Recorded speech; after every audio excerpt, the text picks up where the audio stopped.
Why should your differences with me stop you from embracing me as your brother?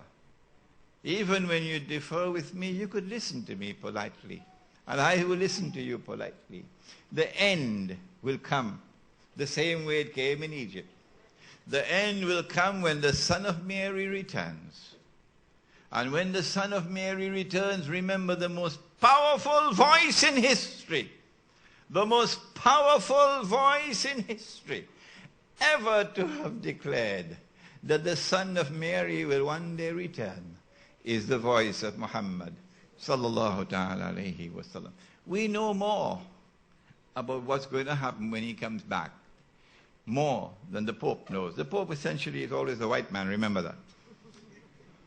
We know more about what's going to happen when the Son of Mary returns than even the Pope knows.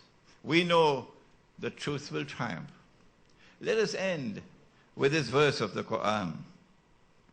هو الذي أرسل رسوله بالهدى ودين الحق ليظهره على الدين كله وكفى بالله شهيدا. He it is who has sent his messenger Muhammad sallallahu ta'ala alayhi wa sallam, sent him with the truth, sent him with a way of life based on truth and with the guidance, that it might prevail in the end, that it might prevail over all rivals. And Allah is sufficient as a witness of the truth of that end. ربنا تقبل منا إنك أنت السميع العليم وتب علينا يا مولانا إنك أنت التواب الرحيم برحمتك يا أرحم الراحمين آمين. تكبير الله أكبر تكبير الله أكبر تكبير الله أكبر.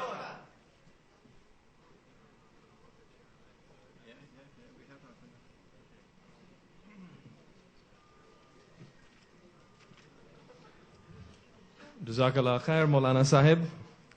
A powerful presentation as usual, and all of us who have heard Maulana before would know that he's touched on so many of the things that he normally speaks about, but he's gone into much more than just the political and economic challenges of the modern age. I think Maulana seems to also have a degree in history. He remembers all these dates and events and things that happen, and you can't help but learn something from him when you hear him deliver a lecture.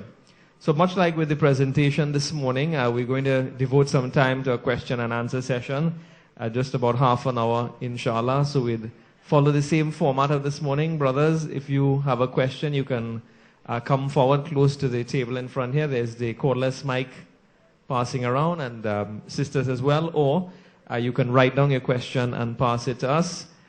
Just when you're asking your question, if you can give us your name and let us know where you're from, inshallah.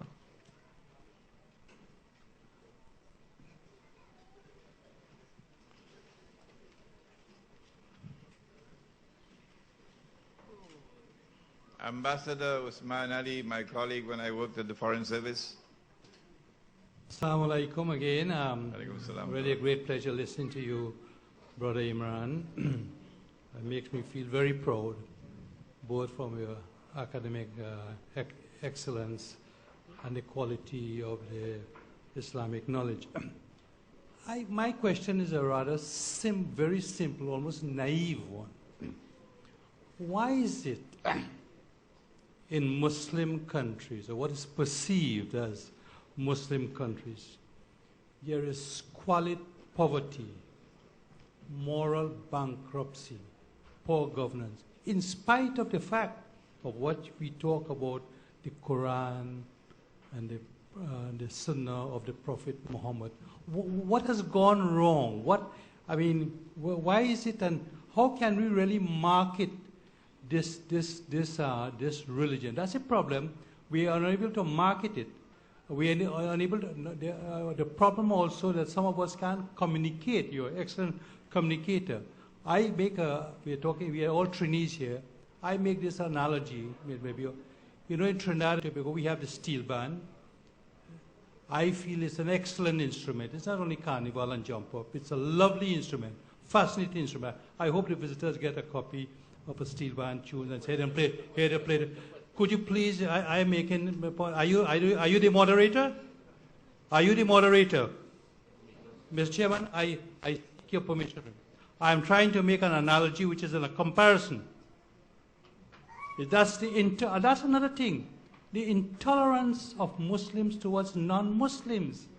I was making a comparison that there's a good thing in the steel ban, but we in Trinidad and Tobago, we are unable to market it. The same thing, we have an excellent thing in Islam, but we are unable to market it. This morning I was listening to Dr. Zakir, and I was also listening to Jean Myers there. And they're able to communicate and convince people. And that is one of the problems in Islam, unable to market it. So hence the reason, in spite of the slight aberration on my right, who is totally intolerant, who come, I don't know if he come to hear something else, but I'll forgo that. I mean, he... Right. It's not my fault, thank you. Right. Okay, Stanley Cook. All right. We have, perhaps what he was trying to tell you is we have a steel band in Barakwa. And he's a professional musician. And he was beating the drums last night in Barakwa at the campfire. We need communicators. We need people who can market Islam. And I'm learning a lot of lessons from Tariq Ayub, the CEO of Muslim Channels TV of California, who made a tremendous sacrifice to come here today. And Tariq, we appreciate very much that you are here. He has these communication skills. We need people like Ashmead. I told Ashmead I'm going to keep him close to me now, because he has skills of management. We should have had him with us in the retreat from day one. But if I'm going to give you an answer, but I'll be crucified. If we are in the state we are today, there are a number of reasons for it, but I'll single one. I'll consider it to be the most important reason of all.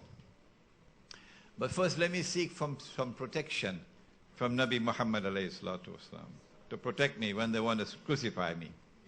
He said, the hadith is in the Sunan of Tirmizi, it is narrated by Ali radiallahu ta'ala anhu, and he said, it would not be long when nothing will remain of Islam but the name. I wonder who would be responsible for that collapse. He prophesied it. And nothing will remain of the Quran but the traces of the writing. I wonder who would be responsible for this betrayal of the Quran. You read it for the dead, but you would not go to the Quran that it can explain the world to you. At that time, the masajid would be grand structures, iron and steel, multi-million-dollar buildings. Ambassador Osman's father was an imam. I've never met a man like him. I have never in my life met a man like his father, who'd ride a bicycle. Even through the rain, he'd drive it. He'd ride for hours to come to listen to a lecture on Islam, to learn. With so much humility in that man, all through his life. But today, grand structures, iron and steel, hullabaloo. Masajiduhum amiratun wa hiya kharabu min al-huda. But the masajid are devoid of guidance. Now listen to the last piece, and you get your answer. Who is most responsible of all, for all the squalor, all the destitution, all the poverty, all the slavery? Ulama'uhum. The ulama, the religious scholars, the Maulanas, the muftis, the shuyukh of those people with those grand structures and so on. Sharrun nasa mimman tahta adim as-sama. They would be the worst people beneath the sky. Why? I told you why. It's patake, baker's man. That's why. You have backbones made of recycled paper.